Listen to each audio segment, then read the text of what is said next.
엘리사 선지자가 사역했던 시기는 영적으로 어두운 시기였습니다. 바알 숭배를 국교화하다시피 한 아방이 죽었지만 그의 아들 아시아와 또 그 다음인 여호람의 시대에도 영적 분위기는 여전히 호전되지를 못했습니다. 엘리야의 뒤를 이어 엘리사가 선지 학교를 운영하며 이스라엘의 마지막 영적 보루를 지키고 있는 상황입니다.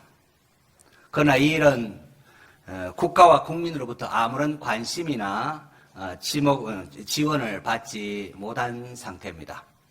아무도 선지학교에 국가적 예산을 지원하지도 않았고 국민들의 성원도 없었습니다. 자, 이러한 시대적 상황 속에 아람의 군대 장관 나만이 이스라엘을 방문했습니다. 아람은 당시에 자국어인 아람어가 그 고대 건동 지역에 공용어로 사용될 만큼 아주 세력을 떨쳤던 나라입니다. 나병을 고쳐달라는 왕의 친서를 가지고 나만 장군으로 인하여 이스라엘 왕국은 패닉 상태에 빠집니다. 어이쿠, 이 아람이 지금 이스라엘 침공할 명분을 지금 얻고자 한 것이 아니냐 생각하면서 어쩔 줄 몰라 했습니다. 이스라엘 왕이 이렇게 두려워하며 자기 옷을 찢었다는 소식을 엘리사가 듣습니다. 그리고는 엘리사가 왕에게 나만 장군을 나에게 보내셔서 그가 이스라엘 중에 선지자가 있는 줄 알리다라고 했습니다. 나만 장군 일행이 엘리사의 집에 도착했을 때에 엘리사는 사환을 보내어서 저기 가서 요단강에 7번 몸을 씻읍시오. 그러면은 회복될 것입니다. 라고 했습니다. 이 소리를 들은 나만 장군이 붕괴합니다. 아무리 정치를 모르는 선지자라고 해도 외국의 거물급 군사 지도자가 왔으면 어느 정도 거기에 맞는 예우를 해야 되지. 선지자가 나와보지도 아니하고 감히 내가 누군데 저기 가서 요단강 7번 목욕하면 몸이 나을 것이라니. 어디 목욕할 데가 없어 내가 여기 왔는 줄 아느냐. 요단강에 가서 씻을 병이라면 내가 여기까지 왔느냐 하면서 아주 노하며 돌아가려고 했습니다. 자, 나만 장군은 분노했습니다. 힘도 없는 나라의 선지자가 나를 이렇게 대우한단 말인가. 그렇게 분노하며 돌아갈 때에 지혜로운 종들이 나만 장군을 설득합니다. 장군님, 선지자가 이보다 더 어렵고 힘든 일을 시켜도 할 수밖에 없는데 이거 가서 씻으라는데 그거 못할 게 있습니까? 한번 해봅시다. 그 말을 들은 나만이 일리가 있어서 체면을 버리고 요단강에 7번 몸을 잠깁니다. 어떻게 됐습니까? 그 결과 하나님 말씀에 순종했을 때 나만의 냄새나고 썩어 문드러진 피부가 어린아이 살같이 깨끗하게 낫게 되었습니다. 할렐루야. 야, 그제야 나만은 다시금 엘리사 선지자를 찾아와서 내가 이제 이스라엘 외에는 온 천하에 신이 없는 줄 아나이다. 청하건대 당신의 종에게서 예물을 받으소서. 자신을 종이라고 하면 예물을 받으소서 하며 그렇게 합니다. 나만 장군이 완전히 새 사람이 되고 엘리사 선지자에게 경의를 표하며 자신이 가져온 예물을 이렇게 내어놓습니다. 나만 장군이 내어놓은 예물은 엄청난 것이었습니다. 은 10달란트, 요즘으로 하면 은 한 306kg, 금 6,000개, 금 53kg, 의복 10벌. 옆에서 지켜보던 게하시의 눈이 휘둥그레졌습니다. 게하시로는 일평생 만져보지, 아니 쳐다보지도 못할 재물이었습니다. 근데 이게 웬일입니까? 엘리사 선지자가 고맙소이다 하고 받을 예정이지 그게 아니고 이런 지하에 그냥 거절해버립니다. 체면치레로 한두 번 거절하더라도 나만 장군이 강건하면 모른 척하고 그냥 그렇게 하시지요 하면 좋을 것 같은데 끝까지 엘리사는 거절을 했습니다. 엘리사의 사원이었던 게하시는 이게 도대체 이해할 수가 없었습니다. 지금 선지학교가 경제가 하루하루 먹고 살아가는 이 어려운 상황 속에 있는데 저것만 받으면 선지학교를 완전히 뻗듯하게 새로 리모델링도 하고 엄청나게 발전할 것을. 저 돈만 받으면은 고생하는 선지 생도들 장학금 주어가면서 교육받을 수가 있을 텐데 왜 엘리사 선지자는 받지 않는다 말인가? 도무지 이해할 수가 없었습니다. 게하시가 보기에는 2번 다시 올 수 없는 인생의 기회를 그의 스승인 엘리사가 놓쳐버리는 것 같았습니다. 열왕기하 5장 20절에 나타난 게하시의 모습을 한번 보십시오. 하나님의 사람 엘리사의 사원 게하시가 스스로 이르되 내 주인이 이 아람 사람 나아만에게 면하여 주고 그가 가지고 온 것을 그의 손에서 받지 아니하였도다. 여호와께서 살아 계심을 두고 맹세하노니 내가 그를 쫓아가서 무엇이든지 그에게서 받으리라 하고, 여호와의 살아 계심을 두고 맹세하는데 내가 그를 쫓아가서 무엇이든지 받아내고 말겠다, 그렇게 합니다. 앞서 열왕기하 5장 16절에 엘리사의 모습과 한번 비교해 볼까요? 자, 엘리사는 어떻게 합니까? 이르되 내가 섬기는 여호와께서 살아계심을 두고 맹세하노니, 똑같이 여호와께서 살아계심을 두고 맹세하노니 내가 그 앞에서 어떻게 하라고요? 받지 아니하리라 하였더라. 나만이 받으라고 강건하되 그가 거절하니라. 둘 다 똑같이 여호와의 살아계심을 두고 맹세하는데 게하시는 내가 무슨 일이 있어도 받아내고 해 말겠다. 또 엘리사는 절대로 받지 않겠다, 거절합니다. 엘리사의 관점과 게하시의 관점이 완전히 반대됩니다. 여러분 같으면 어느 편에 서겠습니까? 묻는 게 좀 어렵습니까? 우리가 보기에는 게하시의 입장이 충분히 이해가 됩니다, 여러분. 경제가 지금 이렇게 어려운 마당에 그 체면이 반맥을 준하는 것이죠. 하지만 게하시가 그런 마음이 있어도 아직 게하시의 때는 아니었습니다. 게하시의 위치는 엘리사 선지자의 지도력 아래 순종을 배워야 하는 위치입니다. 그런데 나만 장군이 가져온 금과 은을 본 게하시는 자기의 자리를 지키지를 않았습니다. 자기 자리를 지키지 않는 것, 이것이 바로 사탄이 행했던 일입니다. 우리 신앙생활이 굉장히 중요한 부분이에요. 자기의 자리를 지키는 게 중요합니다. 나만으로부터 무언가를 얻기 위하여 게하시는 이방인 앞에 거짓말도 서슴지 않았습니다. 사탄은 거짓의 압이라고 하지 않습니까? 게하시가 사탄의 꼭두가시 노릇을 한 겁니다. 엘리사가 말하지도 않은 것을 갖다 엘리사가 말했다면서, 지금 선지학교 2명이 에브라임 산지부터 내려왔는데 그 은 한 달란트하고 옷 2벌 주라고 합니다. 거짓말을 합니다. 이렇게 나만 장군을 속여서 나만 장군 은 한 달란트가 2달란트 받으라 하면서 2달란트를 줍니다. 너무 무거우니까 사왕까지 달려서 이렇게 보냅니다. 그렇게 해서 은 2달란트와 옷 2벌을 받아냅니다. 자, 그렇게 하고는 이것을 숨기기 위하여 자기의 영적 스승인 엘리사 앞에서도 거짓말을 합니다. 게하시가 돌아와서 엘리사 앞에 섰을 때에 엘리사가 게하시야, 내가 어디서 오느냐라고 물었습니다. 그러자 게하시가 당신의 종이 아무 데도 가지 않았습니다. 제가 여기 있었습니다. 에덴 동산의 악몽이 반복되는 것 같지 않습니까? 하나님께서 선악과를 따먹은 아담에게 아담아, 내가 어디 있느냐라고 물으셨습니다. 몰라서 물은 게 아니겠죠. 동생 아벨을 죽인 가인에게도 하나님께서 가인아, 내 아우 아벨이 어디 있느냐 물으셨습니다. 하나님께서 몰라서 물은 것이 아닙니다. 먼저 아담에게, 가인에게 회개할 기회를 주신 것입니다. 자신의 죄를 자백하며 용서를 구하도록 말입니다. 엘리사가 게하시에게 물은 것도 마찬가지입니다. 엘리사는 게하시에게 자신이 나만 장군을 속여서 물건을 가져왔다고 자백하며 용서를 구할 것을 기대했습니다. 하지만 게하시는 내가 아무 데도 가지 않았습니다. 내가 여기 있었습니다. 라고 거짓말을 했습니다. 주여, 내가 너무 속상해서 주인의 명을 거스리고 나만에 가서 은 2달란트, 옷 2벌을 가지고 왔나이다 고백하면 좋았을 것을 게하시는 회개할 기회를 스스로 차버리고 거짓으로 자꾸 포장을 했습니다. 이로 인하여 그는 엘리사 선지자의 저주를 받아서 나만에게 있던 나병이 게하시에게 들어가 나병에 걸리고 말았습니다. 나병이 든 게하시, 여러분, 우리가 이것을 어떻게 봐야 할까요? 게하시는 하나님의 종으로서 부름을 받았다 생각하고 이 일에 헌신한 사람입니다. 예전에 저는 신학교에 가지 않으려고 몸부림친 적이 있었습니다.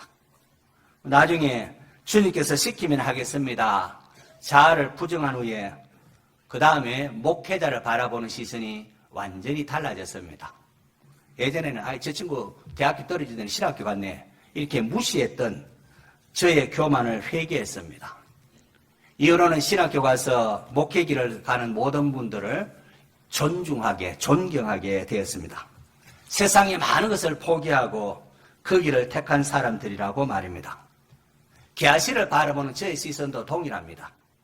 게하시는 세상의 다른 거 다 포기하고 우상 숭배가 행해하던 그 시대에 하나님을 섬기기 위하여 선지생도가 되었던 사람입니다.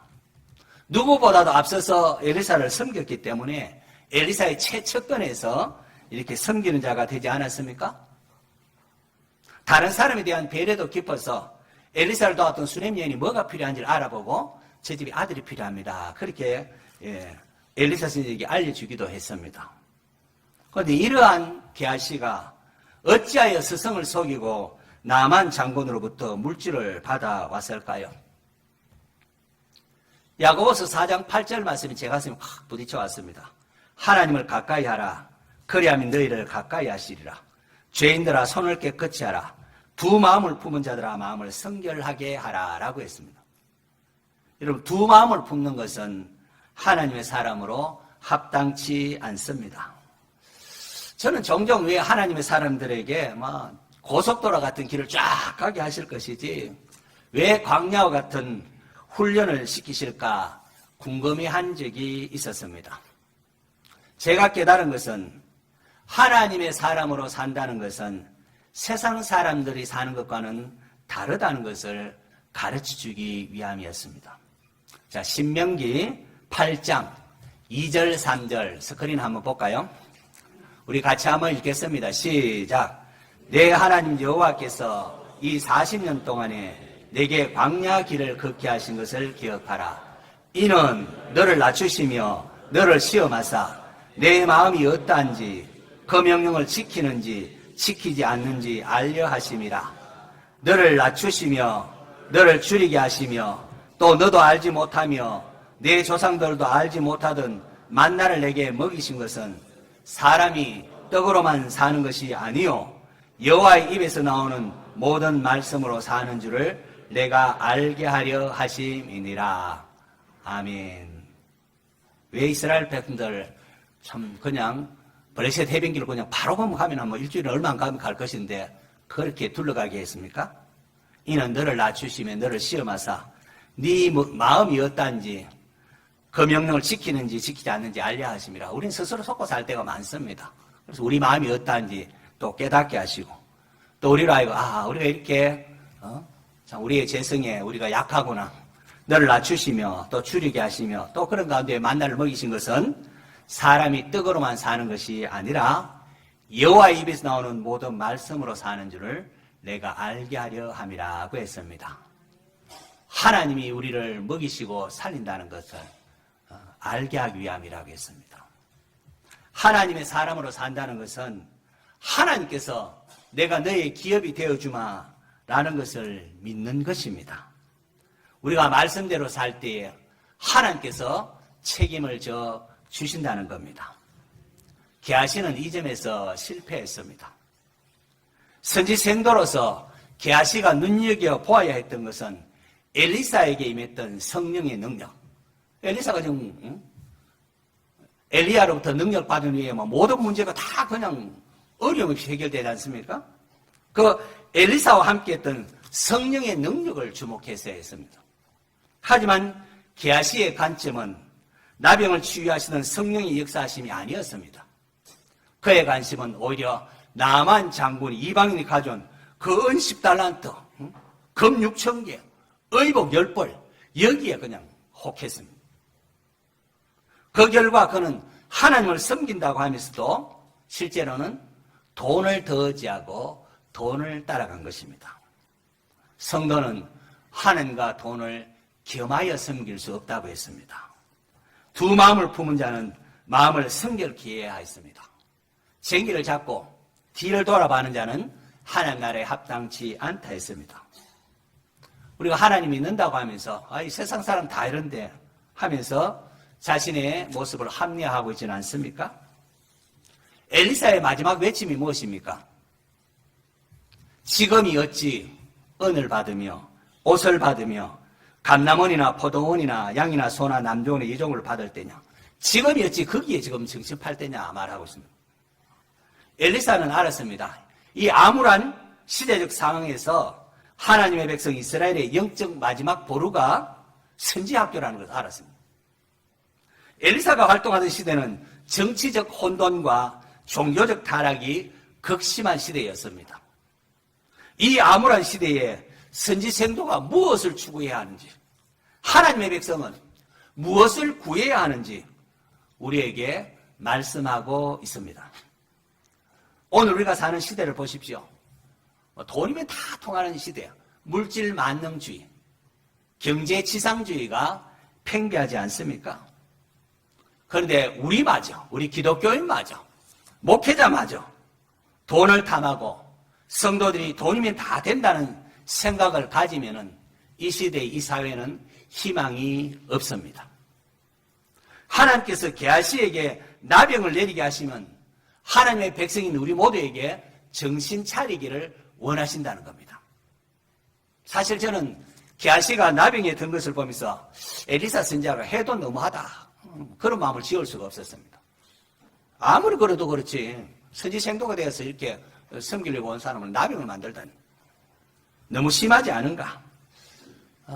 그렇게 생각하고 늘 말씀을 묵상하는 가운데에 제 마음에 이런 깨달음이 왔습니다. 게하시에게 나병이 든 것은 게하시가 선지 생도이기 때문이라는 겁니다. 게하시는 장차 하나님의 사람 엘리사를 이어 선지자로서 이 백성에게 하나님의 말씀을 가르치며 전해야 할 사람입니다. 그런데 이러한 사람이 하나님이 아니라 돈이 최고라고 생각하면서 물질에 사로잡힌다면 이스라엘의 앞날은 어떻게 될 것인가 하는 겁니다. 영적 지도자가 잘못되면 그 사회는 할 것 없이 모든 사람을 망하게 하고 마는 것입니다. 영적 지도자는 특별히 더 그렇죠. 지도자가 될수록 사실은 책임이 무겁습니다. 대통령이 자기 주위 사람이기에 더욱 엄하게 다스릴 때에 나라가 바로 서는 것 아니겠습니까? 친인척이나 최측근의 비리는 눈 감아주면서 백성들에게 공의를 외치는 것은 말이 되지가 않습니다. 안타깝게도 게하시는 나만 장군이 가져온 예물을 바라볼 때 영혼의 양심을 울리는 하나님의 음성을 그냥 귀담아 버리고 물질주의에 사로잡히고 말았습니다. 그는 성령의 능력과 은혜를 구하기보다 세상의 물질을 의지하고 따랐습니다. 아무런 시대를 바라보면서 하나님의 성령의 능력을 강구했던 엘리사와는 아주 대조적으로 게하시는 물질을 탐하며 우선시했습니다. 하나님의 은혜를 사모해야 될 영혼이 물질의 눈이 어두워서 하나님을 팔고 거짓말하고 자기의 영혼을 팔았습니다. 하늘로 들림받은 엘리야 선지자, 하늘로 들림받기 전에 마지막으로 행한 것이 선지학교를 둘러보는 것입니다. 하나님의 말씀에 쫓아서 선지학교를 둘러봅니다. 하나님께서 이것을 통하여 이 시대의 마지막 희망이요 마지막 보루가 이 선지학교라는 것을 가르치신 거죠. 선지생도가 그 암울한 시대의 최종 보루요 희망이었다는 겁니다. 신약을 사는 우리 모두가 하나님 앞에서 왕 같은 제사장이라고 했습니다. 우리 모두가 성도가 세상의 희망이요 마지막 보루라 할 수가 있다는 겁니다. 근데 성도들마저 물질주의에 사로잡혀서 뭐니 해도 돈이 최고지 하고 있으면은 세상은 희망이 없습니다. 하나님의 진노의 불길을 피할 길이 없습니다. 하나님께서는 이 시대에 우리가 마지막으로 남은 자로서의 사명, 거르터기로서의 사명을 감당해 주기를 원하십니다. 엘리사는 암울한 영적 침체기에 빠진 이스라엘을 바라보면서 성령의 능력이 필요함을 절감을 했습니다. 그래서 그는 죽기 살기로 엘리야를 쫓아간 것입니다. 엘리야가 내게 무엇을 원하냐, 왜 그렇게 나를 따르냐, 뭘 원하냐 물을 때에 엘리사가 당신의 성령에 하시는 역사가 갑절이나 내게 있게 하소서라고 했습니다. 엘리사는 우상 숭배가 백성 가운데 횡행하고 불완전한 그 시대를 바라면서 엘리야의 하나님은 어디 계시나이까 절규하면서 하나님을 찾았습니다. 이러한 엘리사에게 하나님은 성령의 능력으로 함께 하셨습니다. 오늘 우리가 부르짖어야 할 것도 바로 이것 아니겠습니까? 엘리야의 하나님 여호와는 어디 계시나이까? 나에게도 갑절의 영감을 주옵소서. 부르짖을 수 있기를 바랍니다. 하나님을 찾으셔야 됩니다. 하나님의 백성다운 경건의 능력이 우리에게 발휘되고 있습니까? 영적 깊은 잠을 자고 있지는 않습니까? 베드로가 성전 미문에 앉은 남에서부터 걷지 못하는 자에게 뭐라고 합니까? 은과 금은 내게 없거니와 내게 있는 이것을 내게 주노니 나사렛 예수 그리스도의 이름으로 일어나 걸어라 했습니다. 여러분, 베드로가 하루에 3,000명씩 5,000명씩 구원받는 회개의 역사를 일으켰던 것은 베드로가 은과 금이 있었기 때문이 아닙니다. 돈이 있었기 때문이 아닙니다. 베드로가 성령 충만함으로 일했기 때문입니다. 선지생도 게하시에게 필요한 것도 마찬가지였습니다. 그에게 필요한 것은 은과 금이 아니었습니다. 선지생도에게 요구된 것은 엘리사가 추구했던 성령의 능력이었습니다. 여러분의 목회자가 물질이 아닌 성령의 능력을 소유할 수 있도록 기도해 주시기를 바랍니다. 이것 없이면은 목사 노릇, 이거 없이 목사 노릇하면 교인들 영혼 다 죽이는 것 아니겠습니까? 하나님 앞에 제가 그 책임 어떻게 감당하겠습니까? 아울러 여러분, 이건 또한 목회자만의 이야기가 아닙니다. 하나님의 사람으로 이 땅을 살아가는 모든 성도들의 이야기이기도 합니다. 이 시대 우리 기독교인들에게 필요한 것은 엘리사가 엘리야에게 요구했던 것처럼 당신의 성령이 하시는 역사가 갑절이나 내게 있게 하소서라는 고백임을 잊지 말아야 합니다. 이제 저와 여러분은 어떻게 하시겠습니까? 게하시처럼 살 것입니까? 아니면은 엘리사처럼 살 것입니까?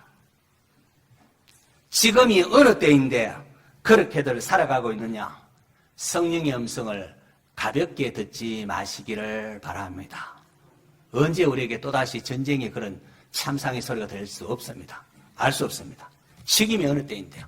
그렇게들 살아가고 있느냐 합니다. 지금은 하나님의 은혜를 사모하며 성령의 능력을 덧입도록 기도해야 할 시기입니다. 엘리야를 향해 갑절의 영감을 구했던 엘리사의 간구가 저와 여러분의 기도가 되어서 이 시대를 책임지는 성령 충만한 성도 되시기를 축원합니다.